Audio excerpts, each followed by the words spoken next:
Hey you guys, and welcome back to my channel. So in today's video, we're going to be talking all about how to stop being lazy and how to get back on your Zoom. And pretty much if you've never heard the phrase get back on your Zoom, it just means like getting done what needs to get done and accomplishing your goals. So pretty much you can use this in any area of your life, whether that's a personal goal that you want to tackle, career-wise, educational, like it doesn't matter. And I feel like I'm pretty well equipped to talk about this topic just because I've let my own laziness get the best of me one too many times. And the thing is like once I actually just accomplished the goal, I'm like, wow, if I would have just done everything that I need to do from the beginning, it would have been so much easier and come to me quicker. So I just want to share the knowledge with you guys. So without further ado, let's get into it. So for the very first tip, you're going to want to start exercising more and just moving your body.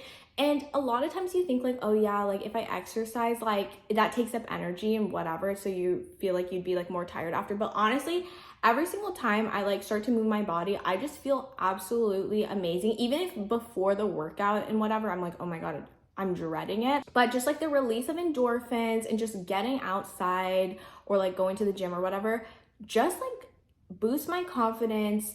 It makes me feel good that I'm doing something good for myself.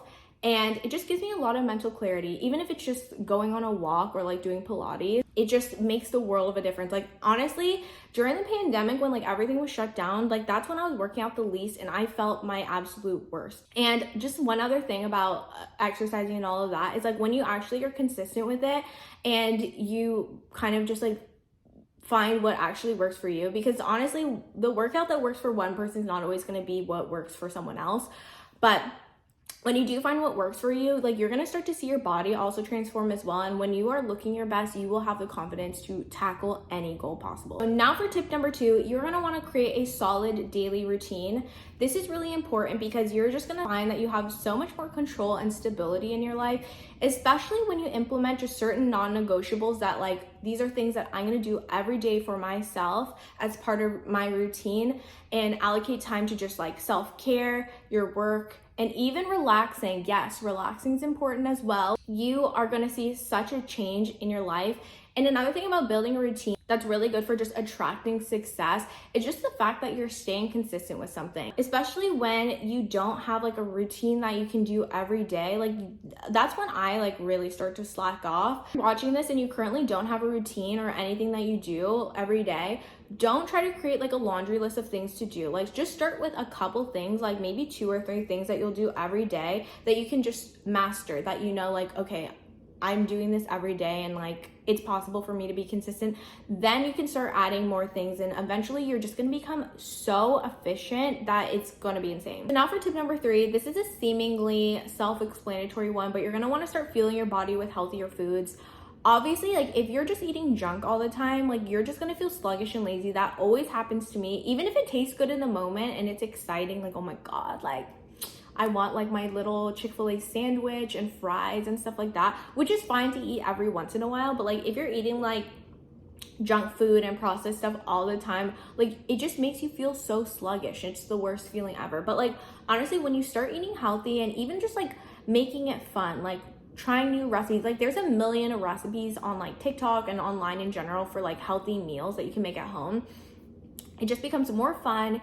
You feel better physically and mentally. And I feel like when you are just like having the right nutrition, you are just setting yourself up to be performing at your peak function. Now for tip number 4, you're going to want to start outlining your weeks and setting either weekly or daily goals. And pretty much I feel like all of us, like when we have like a big overarching goal, it can feel so daunting. So if you can just start planning out your weeks, it just honestly creates a lot more predictability and you can just be more productive. And when you break down your bigger goals into more measurable and achievable goals that you can do kind of more instantly, it will get you to your main goal so much faster. And also another thing I want to add with these smaller goals that you're able to achieve more quickly, I feel like this also really helps with being able to track your overall progress. And now for the last and final tip, you are going to want to prioritize getting good rest. And this is so major. And I think for me, like since I've always been such a night owl, like ever since middle school, I've always really had trouble going to bed early. And I used to think it was cool too. I used to be like, yeah, like I go to bed at 2 in the morning. Like I do not know why I thought that was cool. But getting good rest just sets you up for the day and just gives you the energy to like actually get your tasks done instead of just thinking about the fact that you want to take a damn nap. So pretty much to help with getting good rest, you are just going to want to establish, and this kind of relates back to like having a daily routine, but like you're going to want to have things that you do at night to be able to wind down, whether that's like taking a bath, drinking some kind of relaxing tea, or like literally anything that will like help you feel more cozy and calm. Even if that means like if your room's a mess, like maybe even clean your room. Like having a really clean room always like sets the mood for like a good night's rest, for me at least.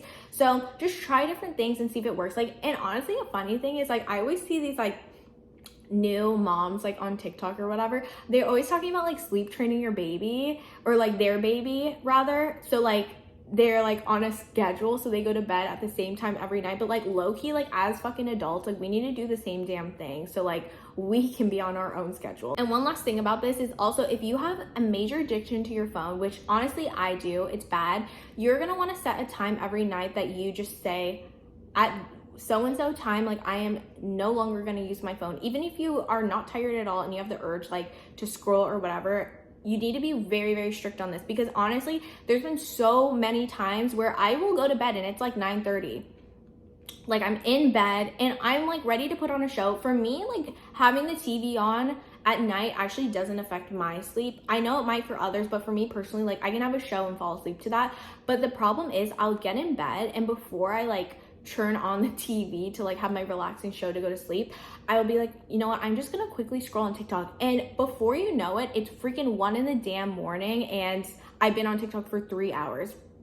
So if you're like that, that's why it's so important to have a cutoff time where you're just not on there, because even if you're like, I'm only gonna scroll for 5 minutes or 10 minutes, then like literally 30 minutes rolls by so damn fast, and then you're like, okay, just 5 more minutes, and then it's over. You know what I mean? It's bad. So that's another thing that honestly has affected my sleep. And once I started actually having a cutoff time, that helped immensely. So yeah, anyways, those are all my tips. I hope you guys enjoyed this video. I know a lot of these are pretty self-explanatory, but like if you can actually implement all of these things and be consistent with it, you are going to notice a major difference and you're going to start achieving your goals so much faster. So I hope you guys enjoyed this video, and I'll see you guys in my next one.